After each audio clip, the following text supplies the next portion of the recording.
Are the Knicks just a good story, or do you actually believe in them? The New York Knicks, one of the NBA's best stories every year, whether they're good or bad, have now won 8 in a row. They are fourth in the Eastern Conference. Now, the skeptic would say they needed overtime and a Trae Young injury to beat Atlanta and get their way to that number 4 seed, but they're there. And I know the skeptics are already going to be there. There's one to each side of me right now, and they're about to give their opinions. But, and I'll say this at the beginning here, you don't have to be a championship contender to be relevant. The idea of being for real doesn't mean are you going to end up in the NBA Finals. This Knicks team is a good team.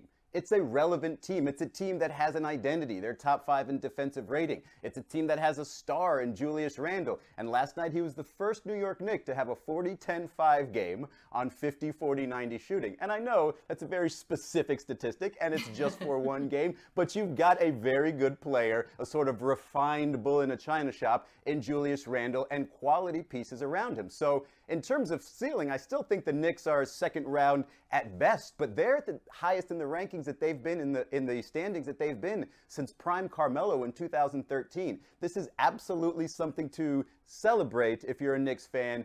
Just know that your ceiling is not championship. You are working your way there. I think they know that. I mean, right? Like, we all know that the Knicks aren't actual contenders. They are a playoff team. And yeah, they could absolutely win a first round series against like Atlanta. They're an incredible story.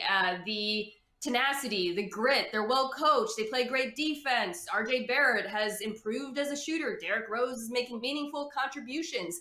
Julius Randle, I know it's a cliche that I always bring it back to football, but he's having a Josh Allen-like season. Like what he is doing, having gone from shooting under 30% from three to over 40%, no one's done that.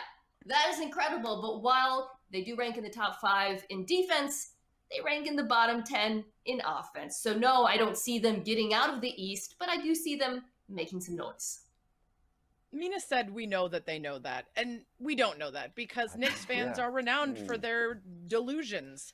It's always that MSG will be the thing that's going to bring the next superstar to town and that they are always a story even when they're terrible, and those are the reasons that people get snarky about the Knicks, and that's usually the angle I take. I would say something like lowered expectations, right? If you're the Knicks, you think that this is like the greatest thing that's ever happened to any team ever, when in fact you're just middle of the East playoff team that's probably going to get bounced in the second round. That being said, as someone who comes from a place that gets a lot of coverage and has a lot of great history as a team, despite not doing anything meaningful in recent years, I understand very much what they're going through because it mirrors something that happened in Chicago a number of years ago when Tom Thibodeau showed up. It was work hard, play good defense, scrappy guys, gritty players, guys you want to root for, a real enthusiasm around a team that's perhaps outperforming expectations.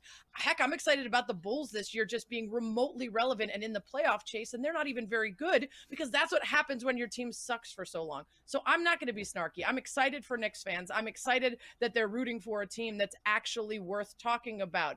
But Mina, we don't have any idea what they're thinking. We never have any idea what they're thinking. In fact, they probably do think they're going to win a title. And then somehow Anthony Davis, LeBron James, Carmelo Anthony, Kevin Durant, they're all going to show up in New York next year because it's still Let me show you, Mina. Let me show you how they're going to do this, okay? They're just going to look to last year. And they're going to say the Miami Heat. Did anybody expect the Miami Heat to make a run to the finals? How did they do it? They defended. They had a great coach. They had three-point shooters. And the Knicks, while, offensively are down, they had 19 threes last night. They could surprise you with some shooting, between Bullock and Randall and Quickly. They can surprise you with some shooting. So, yes, that's the justification Knicks fans are going to have. And frankly, it's not that crazy. Ooh, Izzy's sold.